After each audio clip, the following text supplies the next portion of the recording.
चलिए अब category number 3 पे आ जाते हैं, साइक्लोन एंड एंटी साइक्लोन। तो साइक्लोन और एंटी साइक्लोन ये कैटेगरी नंबर 3 है हमारी। इसकी मेमोराइजिंग ट्रिक क्या है? AC in the northern hemisphere, यानी anti clockwise direction in the northern hemisphere. And cyclone willy की बात करें, ये एक ऑसी है। विली इज़ एन ऑसी, आप इसे एज अ ट्रिक कहिए, विली इज़ एन ऑसी। तो भैया विली कहाँ पर है? Willy cyclone Australia. नेक्स्ट देखो, क्वेश्चन पे आते हैं। The calm cloudless centre of a cyclone is called, it is called as eye. So eye calm होती है, बल्कि जो आई वॉल होती है वो बहुत स्ट्रॉन्गेस्ट होती है। आई वॉल में काफ़ी ज़्यादा स्ट्रॉन्गेस्ट विंड होती हैं और रेनफॉल भी काफ़ी होती हैं। तो इसी को जो क्लाउड्स बनते हैं इन्हीं को हम कहते हैं क्यूमुलोनिम्बस क्लाउड्स।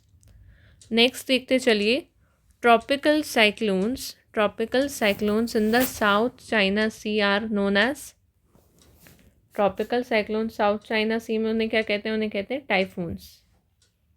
ओके। हरिकेन कहाँ पर है?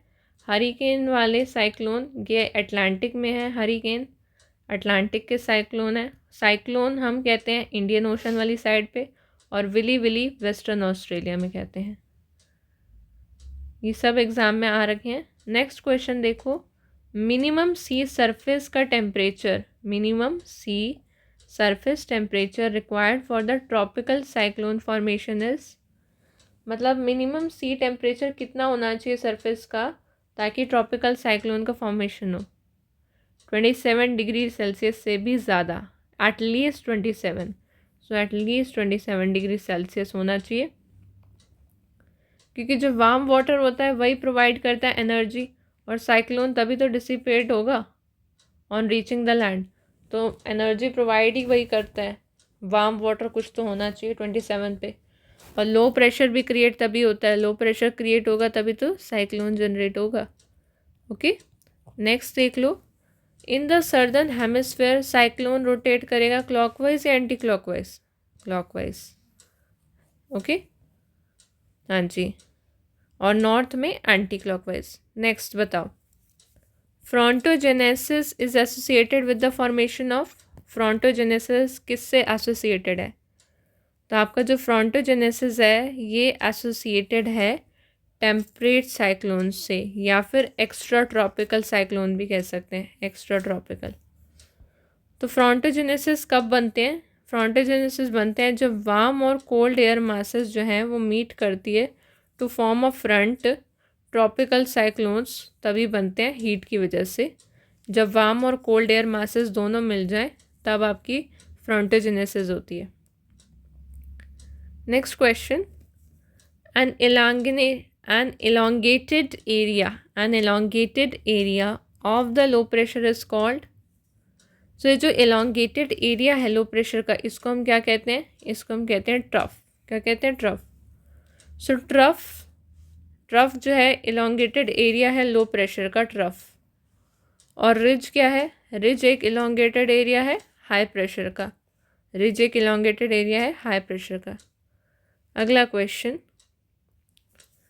Anti cyclones are characterized by, anti cyclones जो हैं वो कैरेक्टराइज्ड बाय कैसे? एंटी साइक्लोन कैसे कैरेक्टराइज्ड होते हैं? तो एंटी साइक्लोन में हाई प्रेशर होता है ना भाई, नॉर्मल साइक्लोन में लो प्रेशर होता है सेंटर पे, पर एंटी साइक्लोन की क्या पहचान है कि उनमें हाई प्रेशर होता है सेंटर में, ताकि वो जो एयर है वो उसको क्या करें? सबसाइड करें, यानी सिंक करें ठंडी एयर को, और फिर वो एक क्लियर और फेयर वेदर बने। कोई क्लाउड तो बन ही नहीं पाएगा, तो क्लियर और फेयर वेदर ही तो बनेगा। ये क्वेश्चन में आ रखा है, इजी है।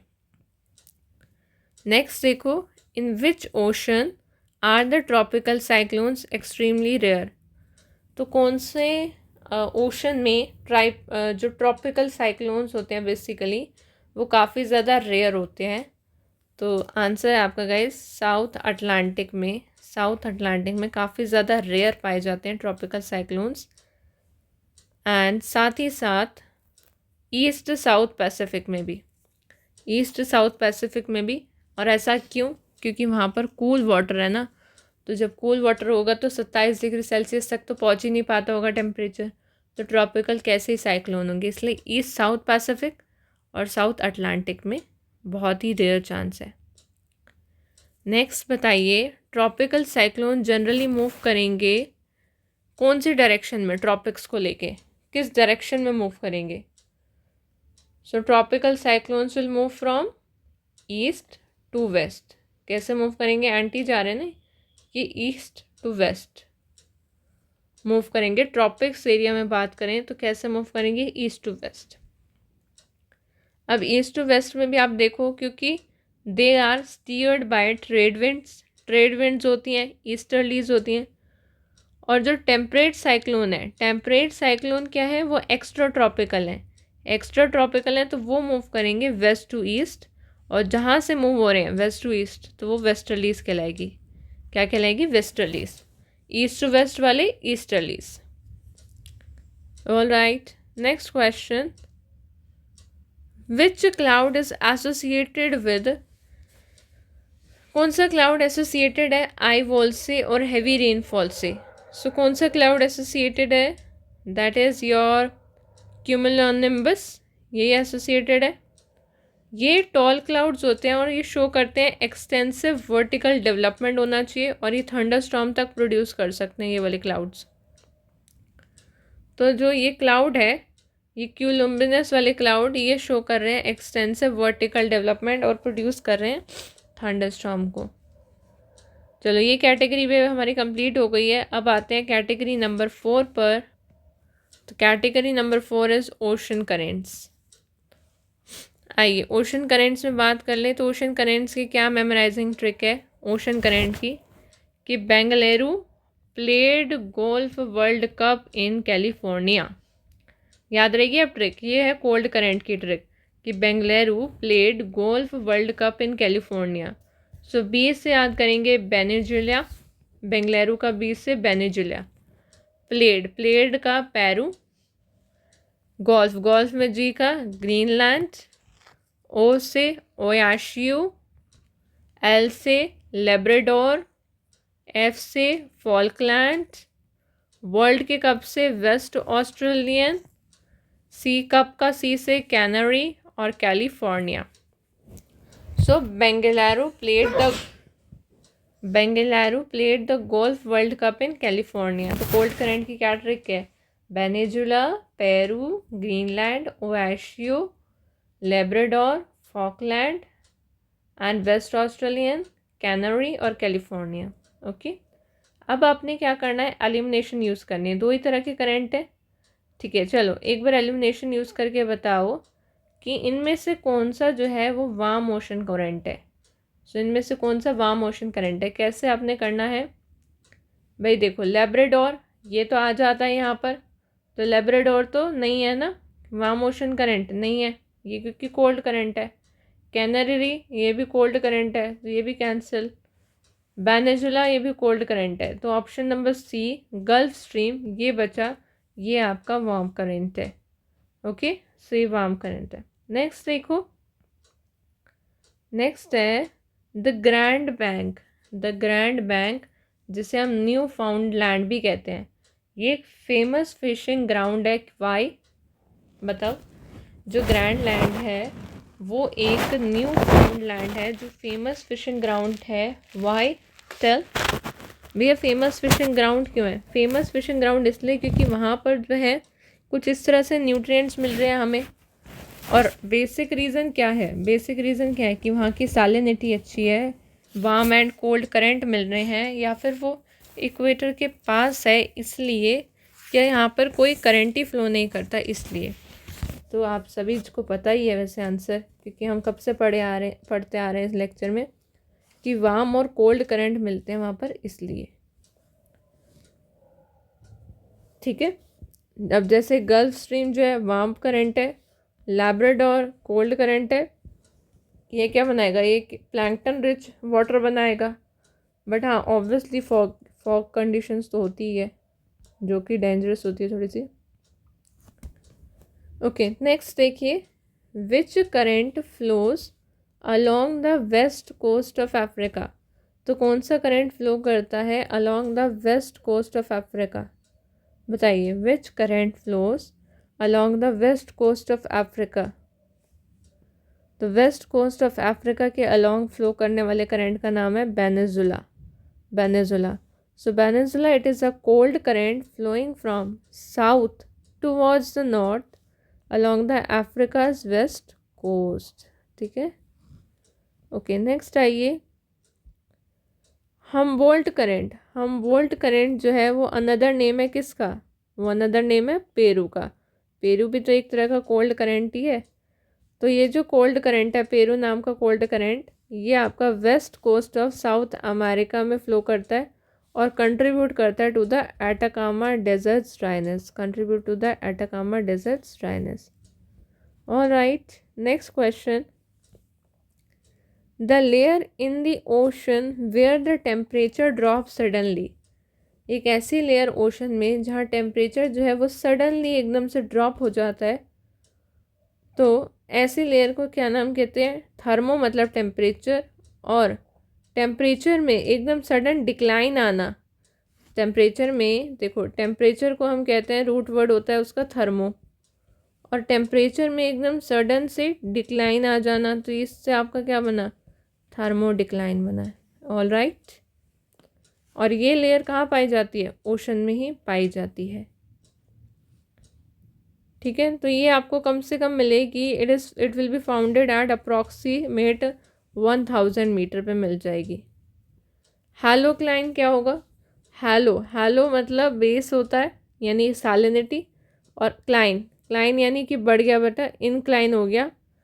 तो सैलिनिटी जब बढ़ जाती है, डिक्लाइन नहीं हुई है, सैलिनिटी जब सडनली बढ़ रही है, उसी को कह रहे हैं हैलोक्लाइन। आई होप आपको समझ में आया गाइस। चलो, तो जब पानी में जैसे ओशन की सैलिनिटी बढ़ गई तो हैलोक्लाइन। नेक्स्ट देखो, कौन सा करंट वार्म है। वार्म करंट कैसे हम पता करेंगे भैया। वेस्ट ऑस्ट्रेलियन कौन सा है, कोल्ड करंट है। पेरू भी कोल्ड करंट है, लेब्राडोर भी कोल्ड करंट है। बट ये जो अगुलास है, मोजाम्बिक है, ये सारे के सारे वार्म करंट है। नेक्स्ट देखो, वार्म ओशन करंट जनरली किस साइड मूव करेंगे, ऑब्वियसली वार्म है, तो वार्म ओशन करंट, वार्म कौन होता है, इक्वेटर का कहाँ जाएगा, पोल की तरफ जाएगा। तो वार्म करंट मूव करते हैं इक्वेटर से पोल की ओर। आइए, अब ये कैटेगरी भी हो गई, अब आते हैं category number 5। Category number 5 assertion reason. Assertion reason के क्वेश्चन पे आते हैं, ओरिएंटेड। देखो, पहला करेंगे असर्शन। ऑप्शन ए, ज़रा आप बताइएगा, कोशिश करिएगा। असर्शन कह रहा है ट्रॉपिकल साइक्लोन्स, जो ट्रॉपिकल साइक्लोन्स हैं वो इक्वेटर पे नहीं बनते हैं। पहले तो बताओ, आगे पढ़ने से पहले कुछ सोचो, क्या ट्रॉपिकल साइक्लोन्स इक्वेटर पे नहीं बनेंगे। साइक्लोन होता है जहाँ पर लो प्रेशर ज़्यादा हो, है ना। साइक्लोन वही होता है जहाँ वार्म वाटर हो और 27 डिग्री सेल्सियस से टेम्परेचर ज़्यादा चाहिए होता है, सी का टेम्परेचर ज़्यादा चाहिए होता है। साइक्लोन इसलिए वजह से तो हो रहा है, इसी वजह से नहीं हो रहा क्या, इसी वजह से हो रहा है। तो बताओ, असर्शन सही है क्या। हाँ सही है, इक्वेटर पे नहीं होता। भाई साइक्लोन किस वजह से हो रहा है, पहले तो आप ये बताओ, साइक्लोन किस वजह से हो रहा है। साइक्लोन के लिए एक तो कंडीशन थी कि भाई ठीक है, वार्म वाटर होना ज़रूरी है, यानी टेम्परेचर लो प्रेशर का क्रिएट होना ज़रूरी है। 27 डिग्री सेल्सियस पानी के टेम्परेचर की भी बात होती है साइक्लोन में, ट्रॉपिकल साइक्लोन में, पर वो इक्वेटर पे नहीं बनेंगे। तो इक्वेटर पे लो प्रेशर तो होता है, तो साइक्लोन बनना चाहिए। इक्वेटर पे भाई लो प्रेशर होता है तो साइक्लोन तो बनना चाहिए। फिर क्यों नहीं बनेंगे, आप बताओ मुझे कि इक्वेटर पे लो प्रेशर तो होता ही है, अब क्या प्रॉब्लम है जो साइक्लोन वहाँ पे नहीं बनते। टेम्परेचर भी ठीक होगा वहाँ, तो इवेपोरेशन भी होती है। तो गाइस क्योंकि दूसरी क्या कंडीशन होती है, साइक्लोन की एक कंडीशन थोड़ा ना, दूसरी कंडीशन दी है कोरियोलिस फोर्स होना चाहिए, और कोरियोलिस फोर्स जो है इक्वेटर पे 0 है, तो जब इक्वेटर पे फोर्स ही ज़ीरो है तो साइक्लोन तो बनेगा ही नहीं। तो रीज़न इसका खुद ही दे रखा है इसने, Coriolis force will be zero at the equator, इसलिए ये बात है। तो हमारा तो पहला ऑप्शन ही सही है कि हाँ दोनों बातें सही हैं और आप इसे सही एक्सप्लेन भी कर रहा है। आइए अब आप एक्सप्लेनेशन पढ़ लीजिए। भैया कोरियोलिस फोर्स जो होता है वो इसेंशियल होता है revolving motion of a cyclone के लिए। भाई साइक्लोन की रिवॉल्विंग मोशन भी तो तभी आएगी कोरियोलिस फोर्स होएगा, और कोरियोलिस फोर्स तो इक्वेटर पे आके एकदम ज़ीरो हो जाता है। इक्वेटर का लैटीट्यूड क्योंकि ज़ीरो होता है, इसलिए एयर कैसे ही रोटेट करेगी, तभी तो एयर का ना रोटेशन हो रहा है ना डिफ्लेक्शन हो रहा है। हाँ जी, समझ रहे हो। चलो अब आते हैं हम नेक्स्ट क्वेश्चन पे। नेक्स्ट देखिए, assertion, deserts are often found on the western margins of the continent in a subtropical latitude। ये कह रहा है कि जो डेजर्ट्स हैं, डेजर्ट्स ये आपके ऑफन आपको मिलेंगे वेस्टर्न मार्जिन ऑफ कॉन्टिनेंट में मिलेंगे, और वो भी सब ट्रॉपिकल लैटिट्यूड में। बताओ सही है क्या ये बात। दूसरा रीज़न ये कह रहा है कि क्योंकि कोल्ड ओशन के करंट जो हैं वो फ्लो करते हैं along the western margin in this region में, इसलिए डेजर्ट वहाँ पे मिलेंगे।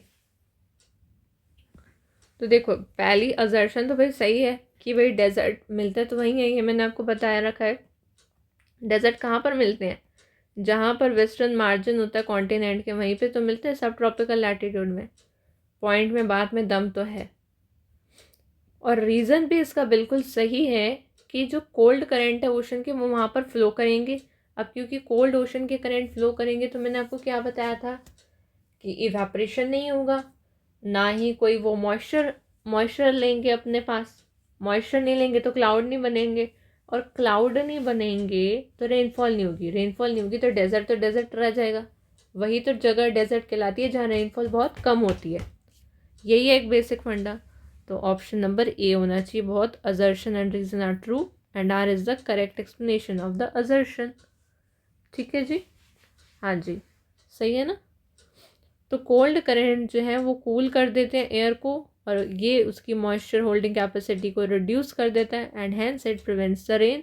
और रेन प्रिवेंट होगी तो जो बड़े बड़े डेजर्ट है जैसे Sahara desert, Atacama desert, like Sahara desert हो गया आपका, आटाकामा डेजर्ट हो गया, आटाकामा डेजर्ट, ये सब वेस्टर्न कोस्ट के पास ऐसे ही मिलते हैं। ये सब आपको कहाँ मिलेंगे, ये सब के सब आपको मिलेंगे ऐसे बड़े बड़े desert western margin of continent में मिलेंगे, वो भी सब ट्रॉपिकल लैटिट्यूड वाले।